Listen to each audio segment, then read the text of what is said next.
O grupo Roda Teatro reestreia em São Paulo o espetáculo Infância, baseado na obra homônima de Graciliano Ramos, publicada em 1945. No livro e no palco, são apresentados os primeiros anos de vida do escritor, passados entre Alagoas e Pernambuco.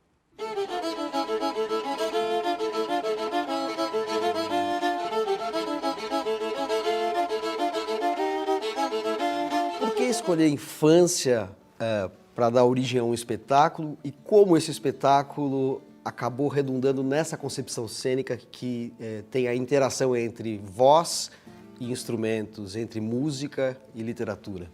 Eu, por posição política na vida, decidi só ler autores brasileiros de uma certa idade para cá. E acabei me envolvendo com os espelhos do Machado de Assis e do Guimarães Rosa e fiz um trabalho. E continuei a pesquisa. E caí nos contos do Graciliano, que são incríveis. E aí passei pela leitura de infância e imaginei essa coisa de uma pessoa mais velha falar de um menino, porque a infância é uma coisa que está presente na vida de todos nós. E aí eu queria uma coisa além de um monólogo, né? Foi aí que eu encontrei o Alexandre na Unesp, né? E foi muito casual a parceria, assim. Ele músico, eu ator. Eu me aproximei do curso de teatro porque eu queria ter uma presença cênica melhor. Ele começou a trabalhar na dramaturgia, então, fazer o recorte, né, dramatúrgico, porque o Infância trata de muitos assuntos, né? Você imagina, Graciliano Ramos, a gente sabe hoje em dia, o nível de escritor que ele é, traduzido em vários países, tudo, uma obra extensa, e a dificuldade que ele teve, que ele só conseguiu realmente se alfabetizar a partir dos 9 anos. Então ele narra isso em vários capítulos, e a gente acabou fazendo o recorte dramatúrgico em cima disso. Minha mãe tinha a franqueza de manifestar-me viva antipatia.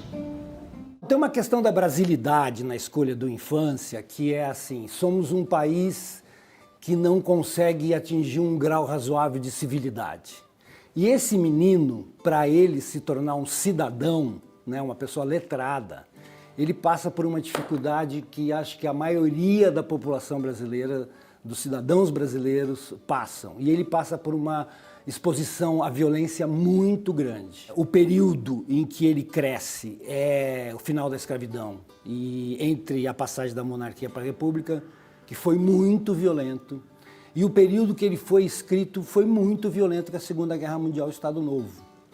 Então, na personagem do menino Graciliano, você vê o país. Está longe de ser uma infância idílica, mas é uma infância que inocula nele uma percepção das abjeções, né, da mesquinhez do meio, seja na macroestrutura do país, como também assim, na estrutura da escola, da família, das relações intersubjetivas.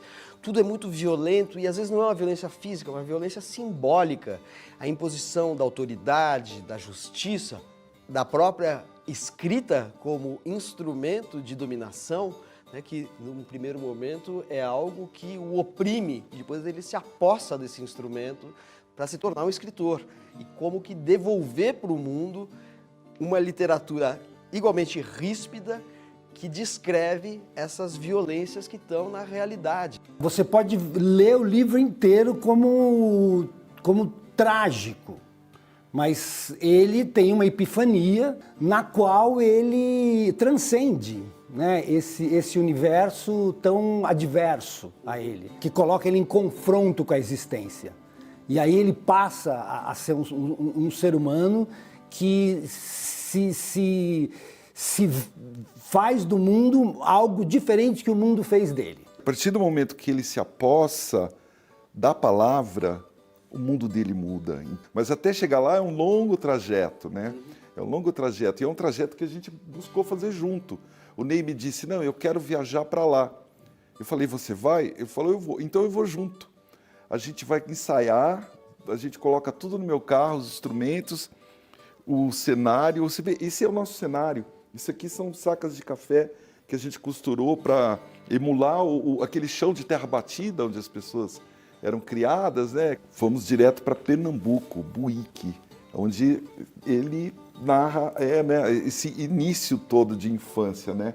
E Buíque, e inclusive a gente se apresentou lá na Biblioteca Graciliano Ramos. Visitamos a casa dele, visitamos a sala em que ele escrevia. Quando ele era prefeito, o cofre ao lado do gabinete dele, a pitombeira que ele plantou no colégio, onde o padre João Inácio, que é uma figura muito querida, ele uma das poucas, e são várias as referências edificantes, vamos dizer assim, do livro. O livro não é só acachapante no sentido do peso sobre ele, né? Ele tem lá os seus momentos de... Tem uma frase linda que ele fala assim: ei, esse mundo exíguo podia se encher um pouco de sonhos e caraminholas. Havia, porém, em mim uma débil esperança, porque naquela idade ninguém é inteiramente pessimista. Toda a geografia que ele coloca no livro, a gente foi lá não para fazer uma pesquisa no sentido de entrevistar gente, de recolher material. Não, sensorial mesmo. Ela foi epidérmica. Na verdade, o traje fora composto pela costureira módica, atarefada, pouco atenta às medidas. Agora, isso o tempo todo está em interação com a música que você compôs e interpreta em diferentes instrumentos, né? Como é que foi essa concepção musical? Então, conforme o Ney foi fazendo o recorte dramatúrgico e me enviando, as palavras do Graciliano, eu lia e relia, aquilo ia... Porque, inclusive, tem esse ditado de que Graciliano não gostava de música, né? Eu já tinha lido isso em algum lugar, eu tomei muito cuidado. Mas, enfim, eu deixei isso também um pouco de lado e procurei realmente ouvir as palavras do Graciliano. E aquilo foi me trazendo sons, foi me trazendo música. Ter ido para lá também me trouxe ideias musicais, ouvia as pessoas conversando, o nosso trajeto, os animais que haviam. Então, a música ela foi nascendo e foi do trabalho. O que a gente extraiu foi a economia da palavra do Graciliano. Essa coisa dele ser muito sintético, muito sucinto e vibra muito esse enxugamento que ele faz da literatura dele. Ela diminui para aumentar, ela se encolhe para se desdobrar. Então, os instrumentos do Alexandre, ele faz de cada um deles algo muito mais versátil do modo como a gente está acostumado a ouvi-lo ou ver alguém tocando. A encenação também parte por aí. Os instrumentos se fazem passar por figuras humanas em determinados momentos.